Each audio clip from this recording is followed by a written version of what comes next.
Thank you so much for being here. This is one of those stories that genuinely hit me so hard because it feels like you have lived through some of the most seminal moments in American history, and you were also reporting on it. You worked for 50 years in this business. What do you think was the biggest change that you saw in your time in journalism as the first African-American woman working at the Washington Post?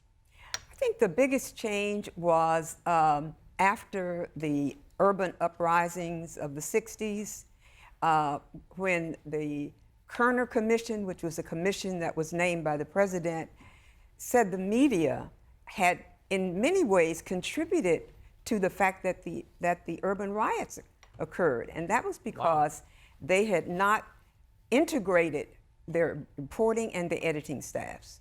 And in many ways, they said they were just showing us America only through white eyes. So I started at the Post in 1961.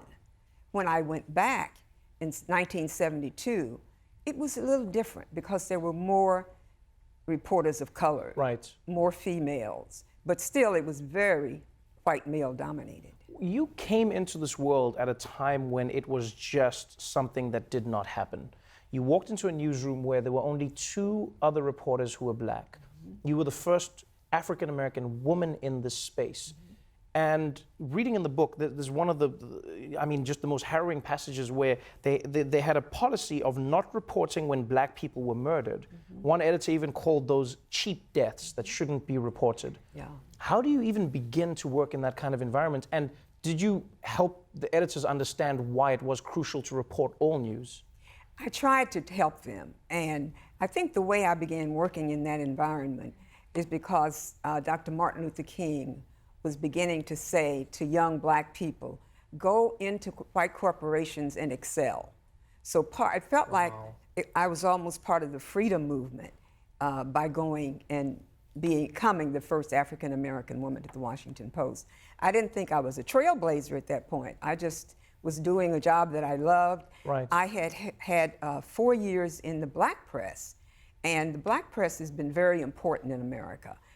Both in terms of reporting on civil rights, but in going places where white reporters wouldn't go, right, where white newspapers wouldn't go. So that experience also helped to prepare me for my work at the Washington Post.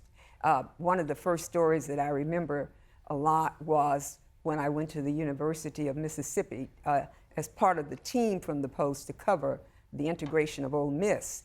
And that was the most horrendous thing you can imagine, because Mississippi was one of those places where it was a lynching state. Right.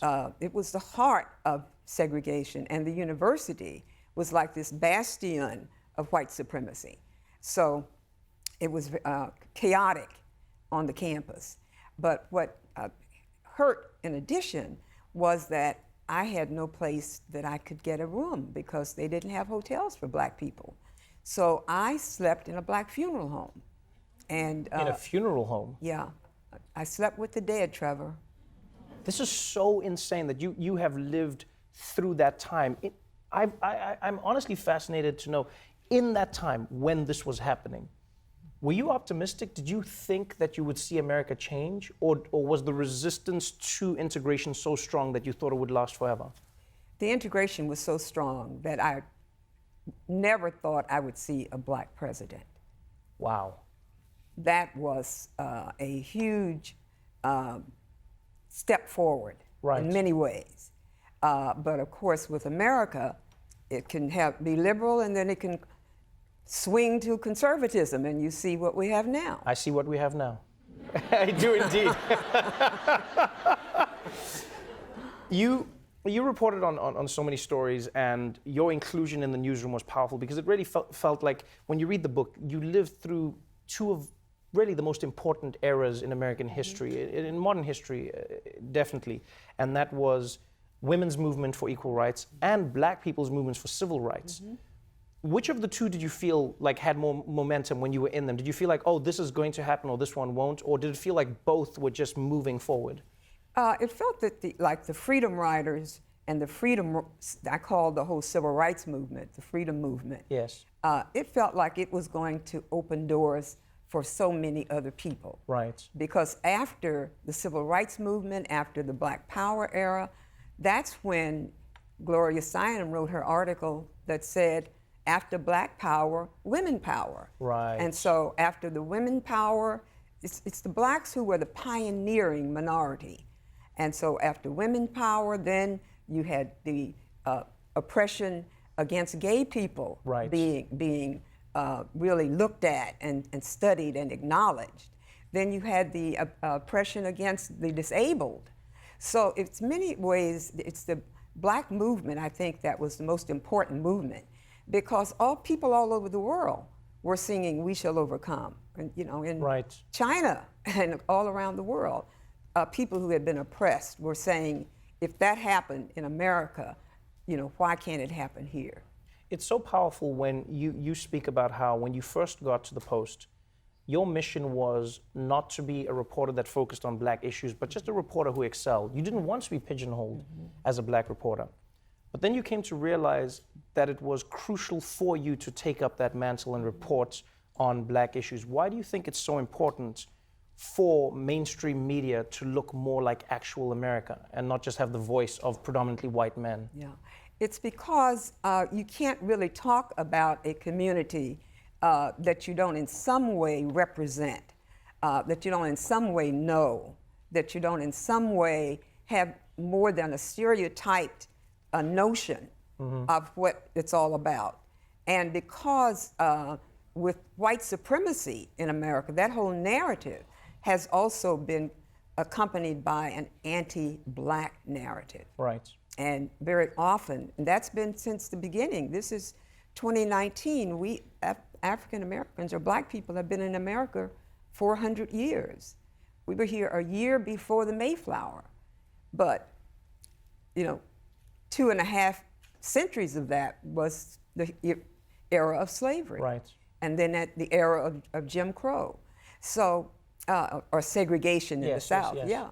So the whole feeling that this is this whole anti-Black narrative that has been a part of the DNA almost of Right. America, as much as white supremacy, that has not really been acknowledged. It's been kind of glossed over, and you pay attention to how, you know, the violence that violence gets. Yes. But in terms of what motivated and a lot of it is about poverty. You know, poverty is very violent. And as you were saying in the segment with the billionaires, you know, it's very real what's happening in this country. And it's been happening for a while. 50 years of writing, 50 years of finding ways to report stories even in spaces where you weren't allowed. I mean, one of the most shocking and I find funny at the same time stories was when you talked about how when yourself and colleagues would go to marches, you would have to disguise yourselves because you couldn't be journalists in public as Black people. You would dress up as clergy, you dress up as priests and so forth, and nuns, and you would hide typewriters under your clothing, which I didn't even know how they fit. But when you look at America today, how do you find that balance for yourself of both where America has come from and where America still needs to go? Okay, first I should say that those reporters who wrapped their old royal typewriters about this in old clothes Right. when they went into the South because they didn't want the white sheriffs to arrest them. Wow. And so they would also disguise themselves as ministers, and they carried Bibles under their arms. And so that was a way of trying to get to the story and knowing that they couldn't go as reporters. But where I see things today, I think it's a time when media is more important than ever. It was very difficult when the president started talking about fake news.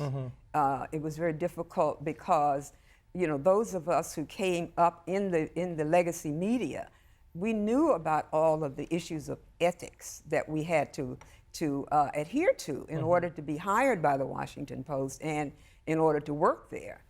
We knew that we didn't take gifts from anybody. We knew that we had to always pay our own way.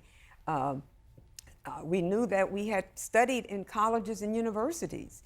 And so to have our whole process dismissed as fake news was not only detrimental to the U.S., but it was detrimental internationally, because whatever we say about the faults of America, it still has been the bastion of democracy.